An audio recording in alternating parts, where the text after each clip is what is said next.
You're replaceable. Don't forget that, she said during the argument. I looked at everything I'd been paying for, her rent, her car, her credit cards. I said, if I'm replaceable, then so is what I provide. And canceled it all.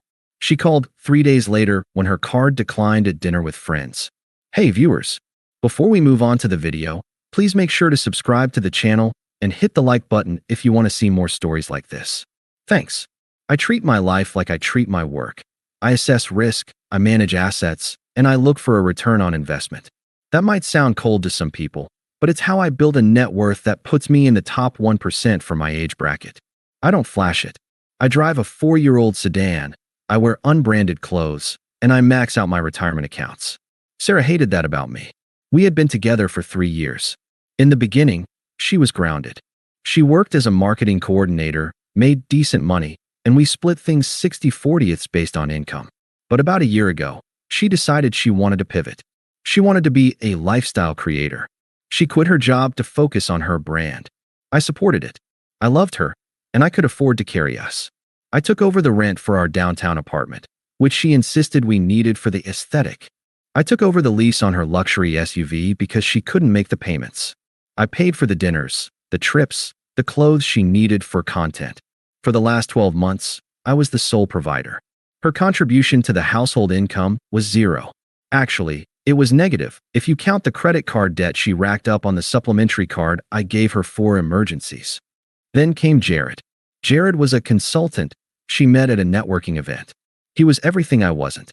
He drove a leased Lamborghini, wore suits that cost more than my first car, and constantly talked about high-level mindset. He was flashy, loud, and ostensibly rich. Suddenly, I was boring. I was stagnant. Jared thinks you play it too safe, she told me over dinner one night, barely looking up from her phone. He says you have a scarcity mindset. That's why you won't buy me that Cartier bracelet. You're afraid of spending. I'm not afraid of spending, Sarah, I said calmly, cutting my steak. I'm afraid of wasting. There's a difference. And I don't care what Jared thinks. She rolled her eyes. Of course you don't. You don't care about networking. You just want to sit in your little office and hoard money. The disrespect started as a drip, then became a flood. Late nights, brainstorming with Jared. Weekend trips for content creation where I wasn't invited because I would ruin the vibe. I wasn't blind. I knew what was happening emotionally, even if I hadn't caught them physically yet. She was monkey branching. She was testing the waters with Jared to see if he was a viable upgrade before she let go of the safety net. The safety net was me. The breaking point happened on a Tuesday. I had just come home from a 10-hour day at the firm. The apartment was a mess, PR packages everywhere, clothes on the floor. Sarah was on the balcony, on the phone, laughing that breathless, flirtatious laugh she used to save for me. She walked in, saw me, and her face fell. The smile vanished instantly. You're home early, she said, sounding disappointed. It's 7 p.m., Sarah.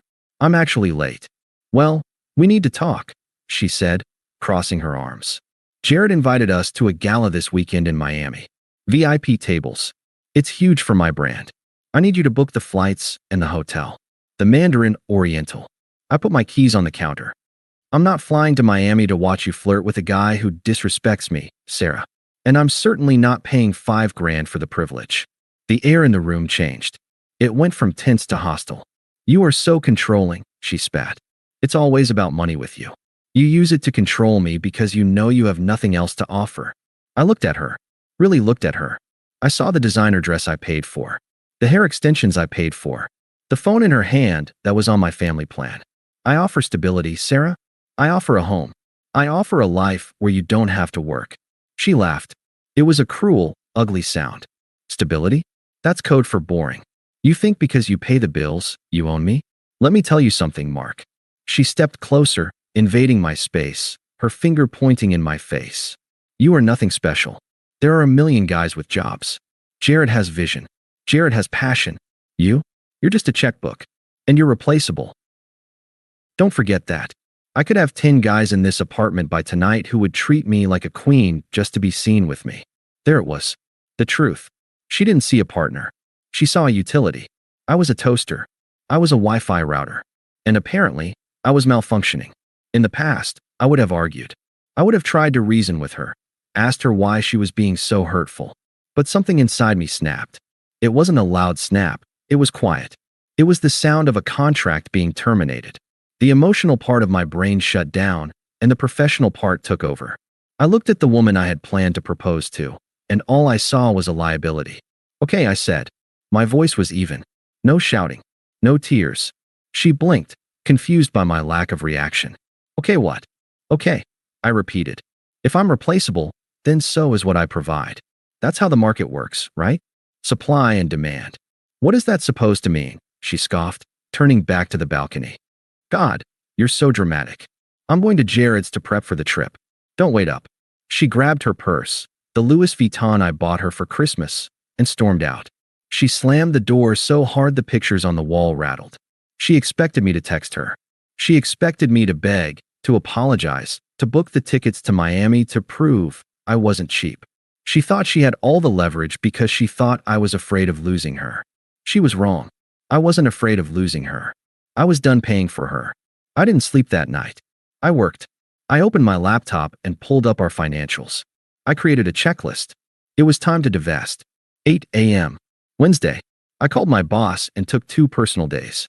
Then, I went to the leasing office of our building. The property manager, Linda, knew me well. I was the one who always dropped off the rent check. "Hey Mark, everything okay?" she asked. "I need to terminate my lease," I said. Immediately. "Oh, you know there's a penalty for that. It's 2 months' rent plus the break fee." It was a lot of money. Nearly $8,000. Sarah knew I was frugal. She would never imagine I'd burn $8,000 just to make a point. But this wasn't about money anymore.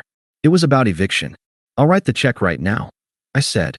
"I want the lease terminated effective immediately. I'm vacating today." "Okay," Linda said, typing away. "Since Sarah is listed as an occupant but you're the sole leaseholder, once you terminate, the legal right to occupancy ends. We'll have to issue a notice to vacate for any remaining property. She'll have 48 hours to get her things out before we change the locks." "Perfect," I said. "Do it." 9:30 a.m. I went back up to the apartment. Sarah wasn't there. She had stayed at Jared's, just as I expected. I didn't touch her stuff. I didn't throw her clothes out the window or pour bleach on them. That's what emotional people do. I simply packed my life.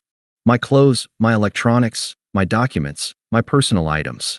It took me 3 hours to erase myself from the apartment. When I was done, the place looked strange.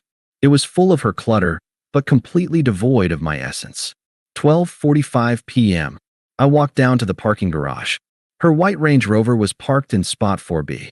The lease was in my name. The insurance was in my name. She was an authorized driver, but I was the owner of record. I had the spare key in my pocket. I unlocked it. The inside smelled like her perfume and someone else's cologne. Cheap, musky cologne. Jared. There was a coffee cup in the cup holder with lipstick on the rim. I felt a pang of nausea, but I pushed it down. Business, I reminded myself. This is just asset recovery. I started the engine. I drove the car out of the garage, leaving spot 4B empty. I drove straight to the dealership where I leased it. "I want to do an early turn-in," I told the bewildered sales manager. "Sir, you have 18 months left on this contract. You're going to take a hit on the equity." "I don't care," I said, handing him the keys. "I want it off my name. Today." I paid the difference. I signed the papers. I watched them drive the car into the back lot to be detailed. 2 p.m. I sat in the lobby of a Marriott downtown. I opened my banking app. Supplementary card ending in 4098, Sarah active. Status, locked. Joint checking account, funded 100% by me active. Action, transfer funds. I moved every cent out of the joint account back into my personal savings. I left the account open with a balance of $0. Then, I did the most important thing. I opened my phone settings. Sarah, block caller. Instagram, block user. TikTok, block user. I deleted our photos. I didn't archive them. I deleted them. I checked into my room, ordered a club sandwich, and sat by the window looking out at the city. It was done. In the span of 6 hours, I had become a ghost. I had no address she knew. She had no car. She had no money. She had no lease. She thought I was replaceable? Fine. I just removed myself from the equation. Now let's see how the equation balances out. She didn't notice on Wednesday. She didn't notice on Thursday.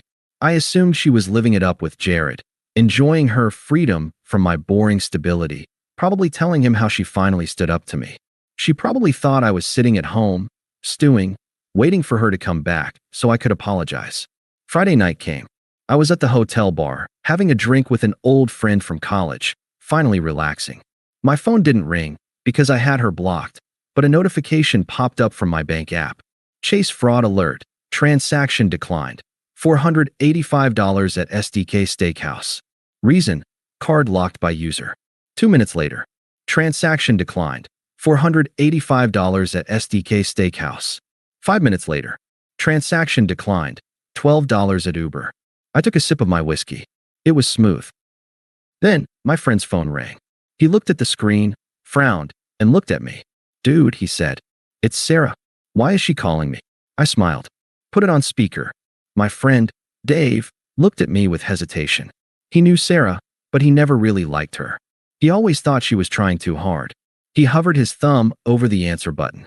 "Do it," I said, swirling the ice in my glass. He tapped the speaker icon. "Hello, Dave?" "Oh my God. Thank God." Sarah's voice came through, high-pitched and frantic.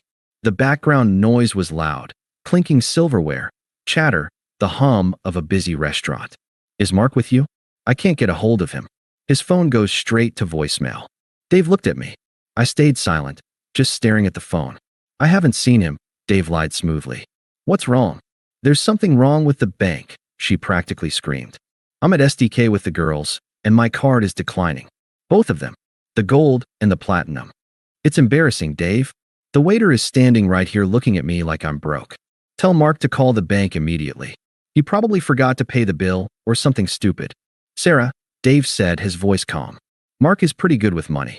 I doubt he forgot." "Well, something is wrong." She was panicking now. "And my Uber app isn't working either. I tried to order a ride to get out of here, and it says payment method invalid. I'm stranded. I need Mark to fix this. Now." I leaned forward and whispered to Dave, "Hang up." "Sarah, I gotta go," Dave said. "Wait. Don't you dare hang up on him." Click. Dave set the phone down on the bar. "That sounded expensive." $485, I said. "Plus tip." I knew exactly what was happening.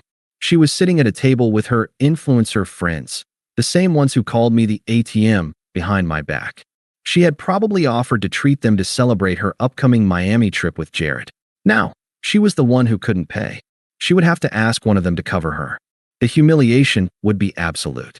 But the night was just getting started. Around 10 p.m., my phone buzzed. It was a text from an unknown number. "Mark, pick up the phone. It's Jessica." Sarah is freaking out. Jessica was her best friend. The enabler. I ignored it. Then another text, this time from Sarah, presumably from Jessica's phone. "Mark, where are you? My key isn't working. I'm at the apartment, and the fob won't let me in the building. The concierge says I'm not on the list anymore. What the hell is going on? Pick up." I signaled the bartender for another round. "Mark, seriously, this isn't funny. All my stuff is in there. I need to get inside. The doorman is threatening to call the police if I don't stop banging on the glass." "Stop playing games." I decided to break my silence. Not to engage, but to clarify the terms of the new arrangement. I typed a reply to Jessica's number. "Jessica, tell Sarah that I terminated the lease on Wednesday. The apartment is vacated. The management company has been instructed that I have surrendered the unit. She has 24 hours to coordinate with them to retrieve her property before it's considered abandoned. Also, tell her the Range Rover has been returned to the dealership. She'll need to arrange her own transportation." I hit send. The phone rang immediately. "Jessica." I let it ring. It rang again. And again. I imagined the scene.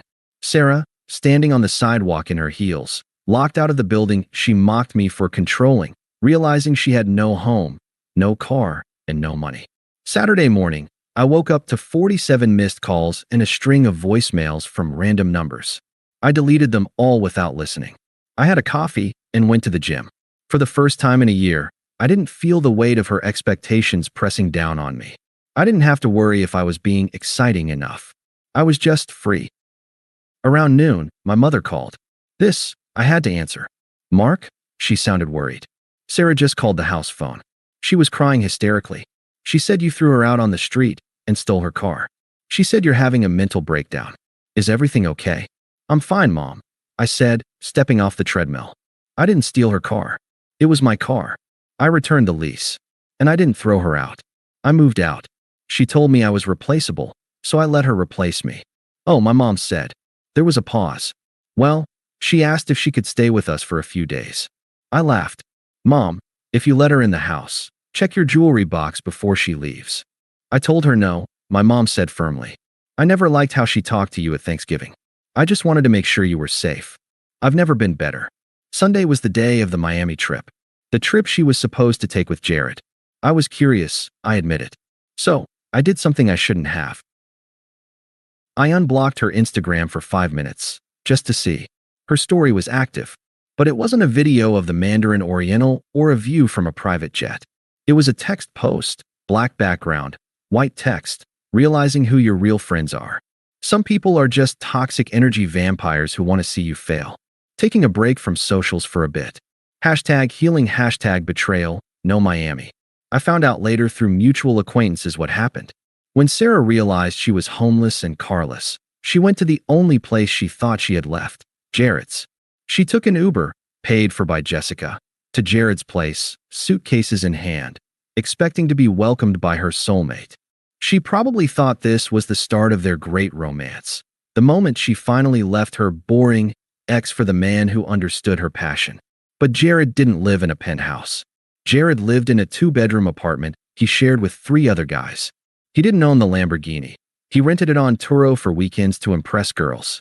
And when Sarah showed up at his door, hysterical, with no money and nowhere to live, demanding to move in, Jared panicked. He didn't want a dependent. He wanted a fun, low-stakes fling with a girl who had her own money, my money. He wanted the girl who drove the Range Rover, not the girl who needed a ride to the bus stop. He didn't just say no. He laughed at her. Babe, I can't have you crashing here, he apparently told her. My roommates would kill me. Besides, I thought you were independent. That was kind of the whole vibe. When she told him she couldn't afford the Miami trip because I cut her off, he canceled the trip. He told her he had business to attend to. He dumped her on his doorstep. She spent the weekend couch surfing at Jessica's studio apartment, sleeping on a futon. Monday morning, the reality of her finances hit. She had bills. Her phone bill was due. I canceled the family plan. Her health insurance. I removed her as a dependent. Her credit card minimum payments. She had 0 income. That evening, I was leaving my office building. I walked out into the cool evening air, checking my emails. Mark. I stopped. She was standing near the planter box. She looked rough. Her hair wasn't done. She was wearing sweatpants and a hoodie I recognized. It was mine. She looked smaller, deflated. She didn't have that arrogant, lifestyle influencer posture anymore. She looked like a girl who had spent 3 days crying. I can't believe you did this to me, she said. Her voice was shaky, trying to sound angry but landing on pathetic. You ruined everything. I didn't do anything to you, Sarah, I said, keeping my distance. I just stopped doing things for you. I'm homeless, Mark. I'm sleeping on Jessica's floor. Jared turned out to be a total fraud. He's a loser. Wow, I said flatly. That's crazy. I guess he wasn't an upgrade after all. She stepped closer, tears welling up in her eyes. I didn't mean what I said. I was just mad. You know how I get when I'm stressed. We can fix this. I miss you. I miss us. You don't miss us. I corrected her. You miss the apartment. You miss the Range Rover. You miss the platinum card. That's not true, she sobbed. I love you. If you loved me, you wouldn't have told me I was replaceable. I checked my watch. I have to go. I have a dinner reservation. With who? She snapped, the old jealousy flaring up instantly. That's none of your business. But hey, good luck with the brand. I'm sure this is great content for your healing journey. I walked past her. She reached out and grabbed my arm. Mark, please. I have nowhere to go. My parents won't take me back. Please, just let me stay at the hotel with you for a few nights. Just until I get on my feet. I looked at her hand on my sleeve. Then I looked at her eyes. I searched for any genuine remorse, any sign that she understood the gravity of her betrayal. But I didn't see it. I just saw desperation. She was looking for a host. I gently removed her hand from my arm. You said you could have 10 guys in the apartment by tonight? I said softly. Why don't you call one of them? I turned and walked to the curb where my Uber was waiting. I didn't look back. The next 6 months were a blur of productivity. I got a promotion at work.